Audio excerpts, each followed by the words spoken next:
Hey, Kilted Warrior here. Hope you're having a great day. Remember to subscribe if you enjoy the content, and if you want to see more videos covering Elder Scrolls, Fallout and Mass Effect, be sure to check out the channel. Otherwise, join me as we delve into the Thalmor. The Elder Scrolls. Fragments of creation.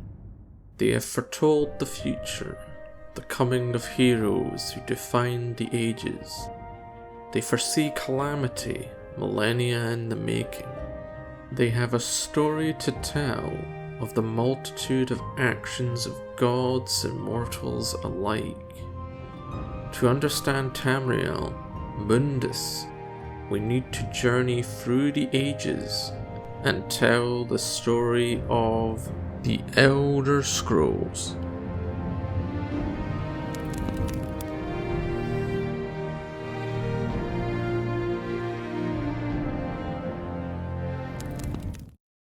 Understanding the Thalmor and the Aldmeri Dominion.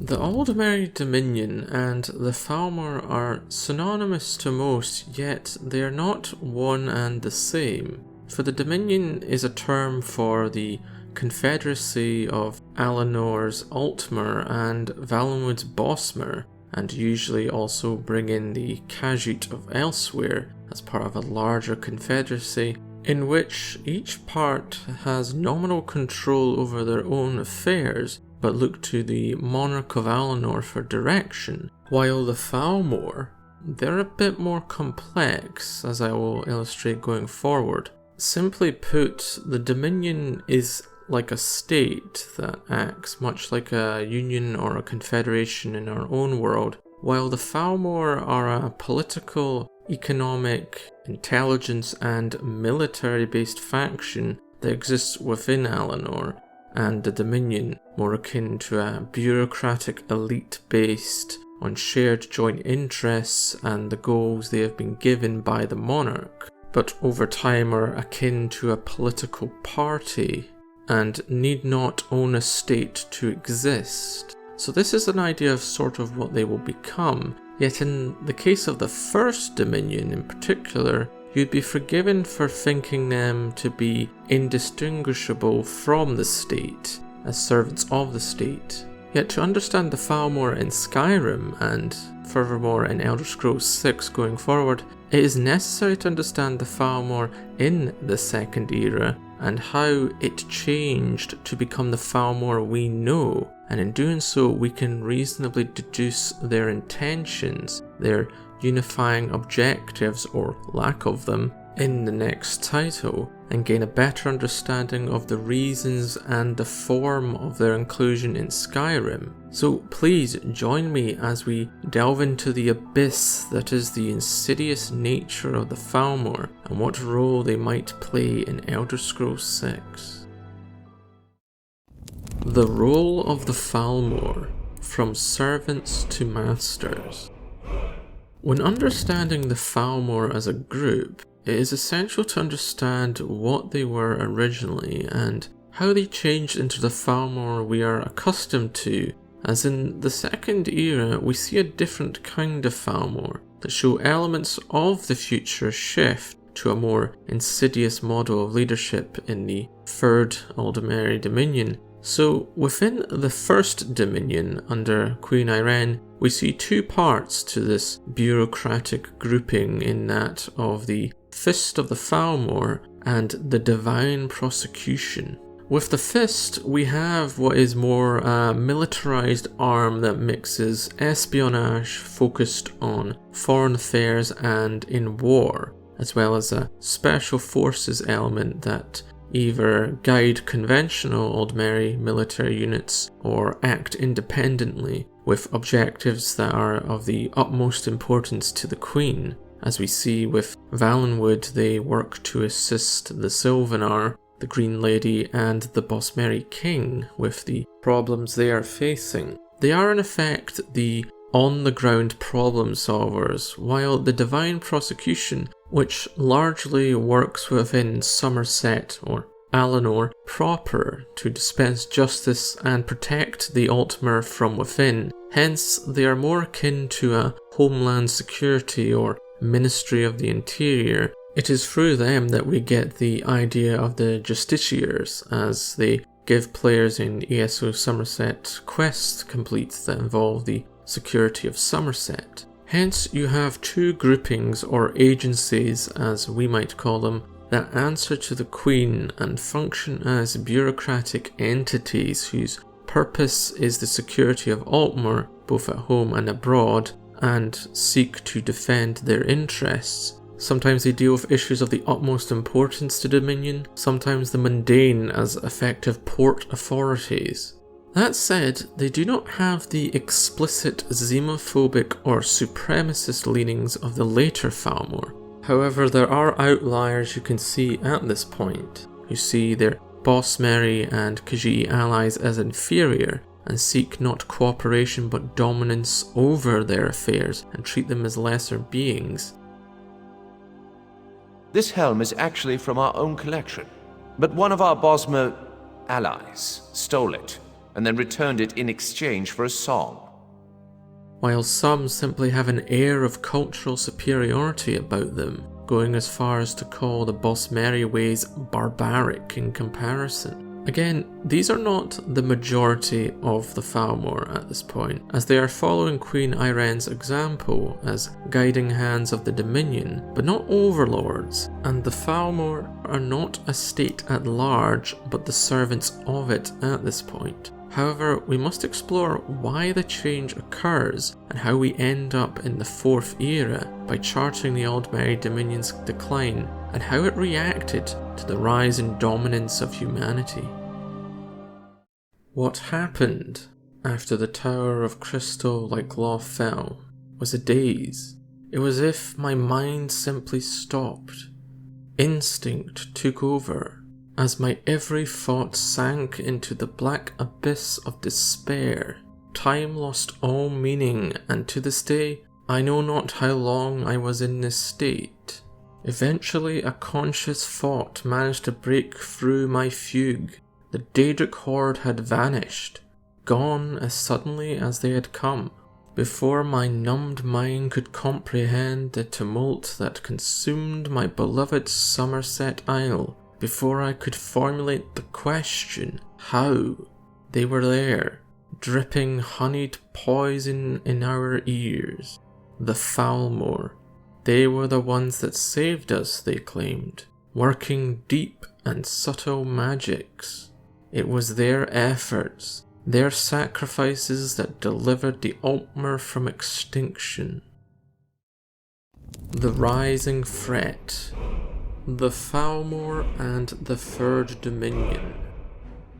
With the Second Era Plainmeld crisis being resolved and the Alliance War ending without a conclusive winner, the interregnum continued as the First Aldmeri Dominion dissolved, and a few centuries later the Second Dominion would form, with the Aldmeri and Bosmer once more joining to create the Confederation. However, it was short-lived, as an unknown man of obscure origins had carved a bloody path to power and formed the Third Empire. Tiber Septim had begun the unification of Tamriel, and the Tiber Wars would put an end to the short-lived Second Dominion with the deployment of the Numidium.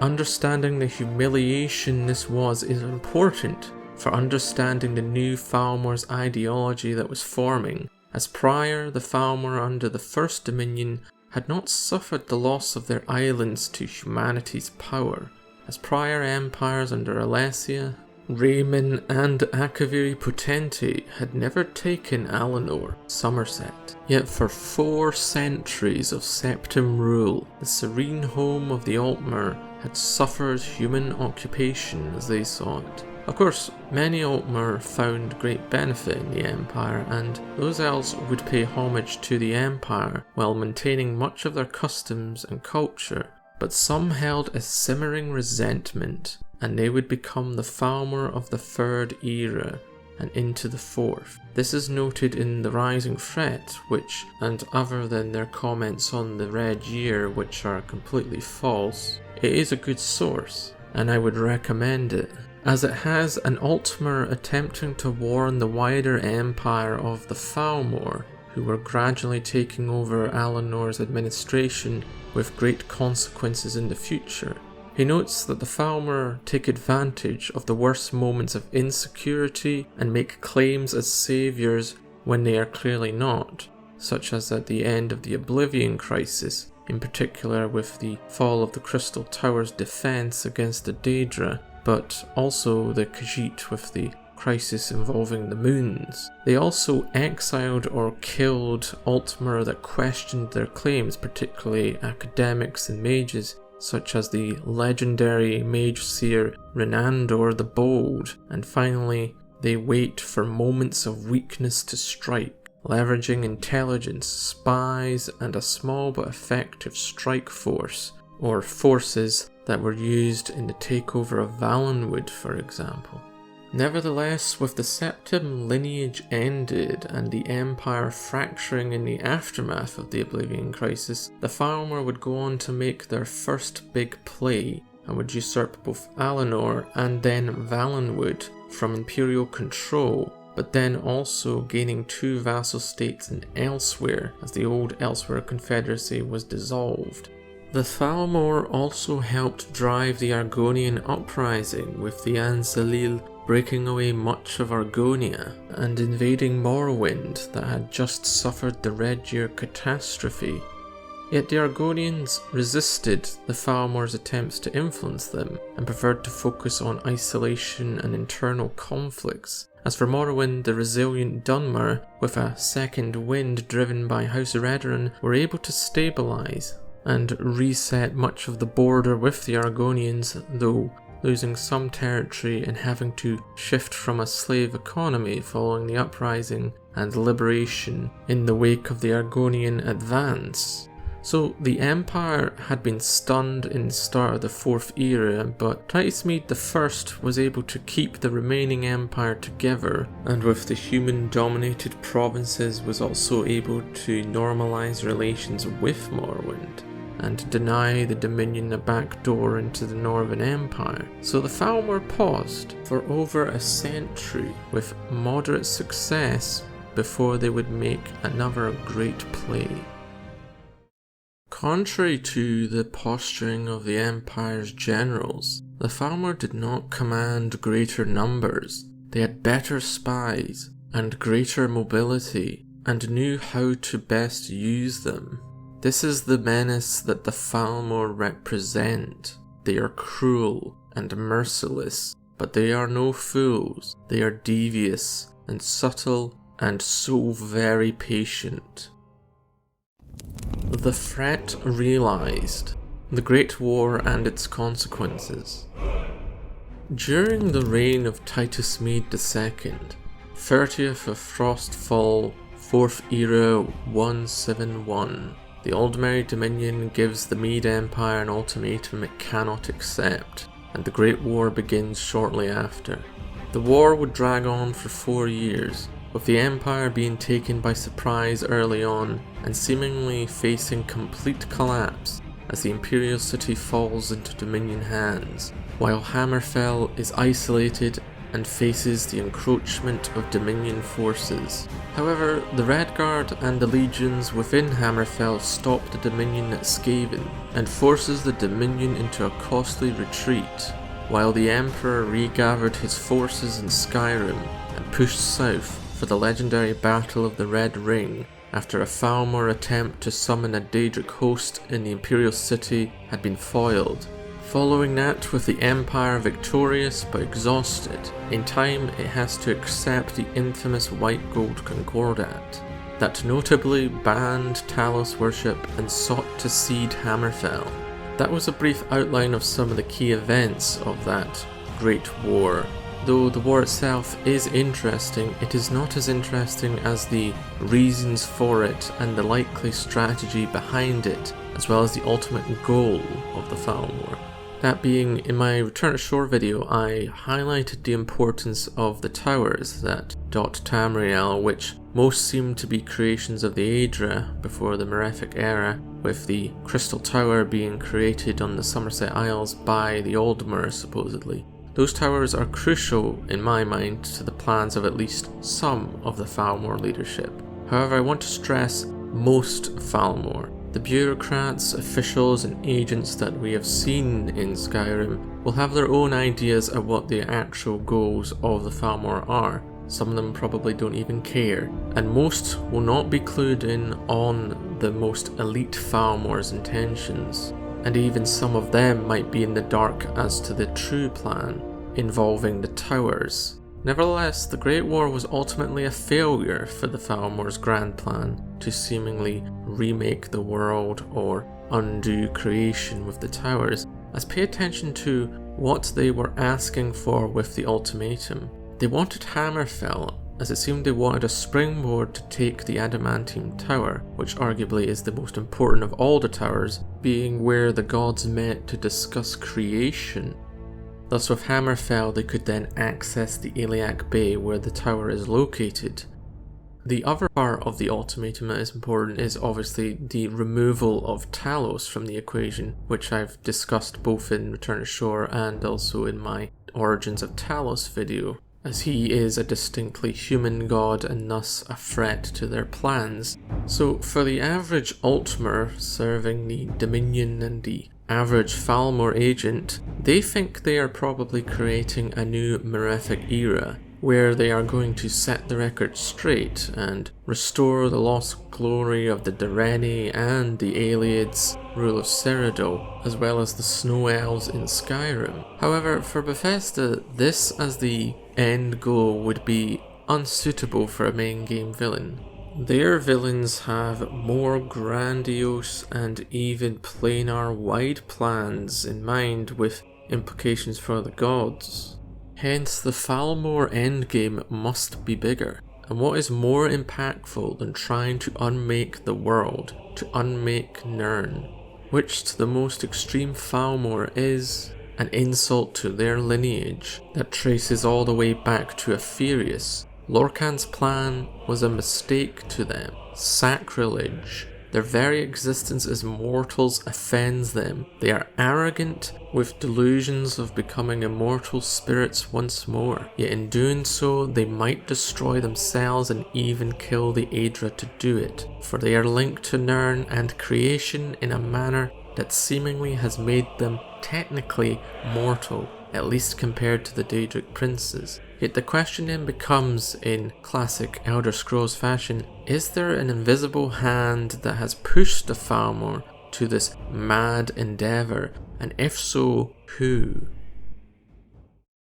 While the Empire is content to secure inconsequential corners of its vast holdings, the threat of the Thalmor continues to rise. Not since Potente Okato has anyone in the Empire listened to me. I beseech any and all citizens of this renowned Empire to heed my words. The Thalmor must be stopped before it is too late.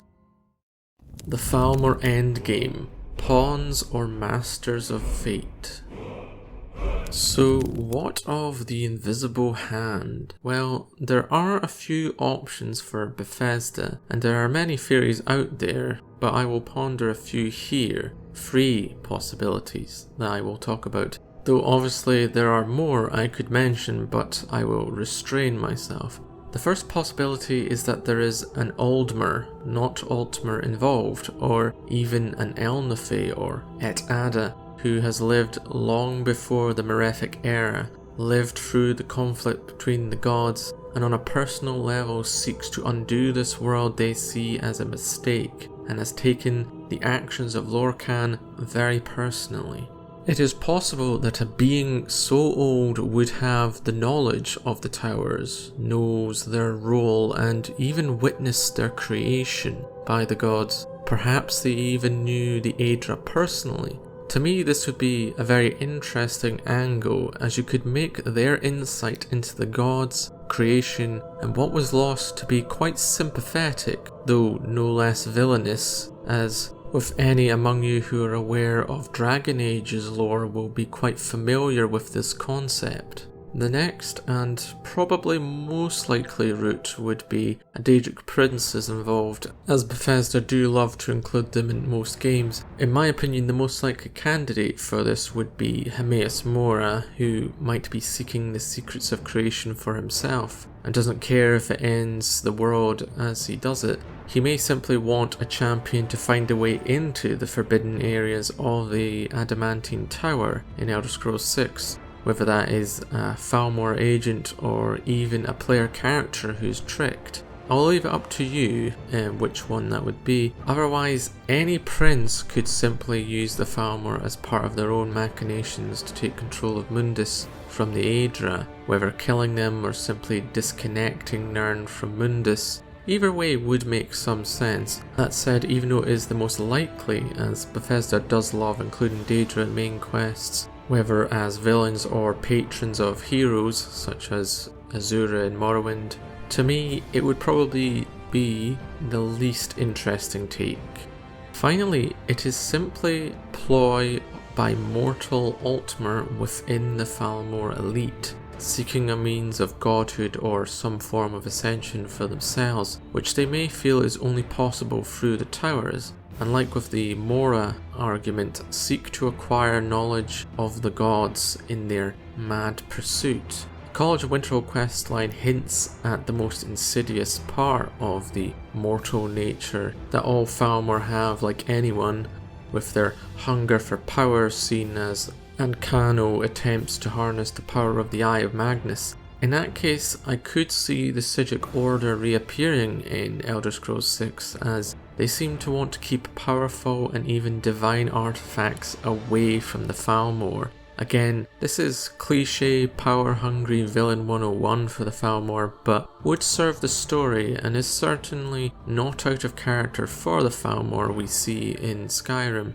Of course, it could be a mixture. You could have a Daedric Prince such as Hermaeus Mora manipulating the power-hungry Thalmor to assist in their own interests, if unwittingly.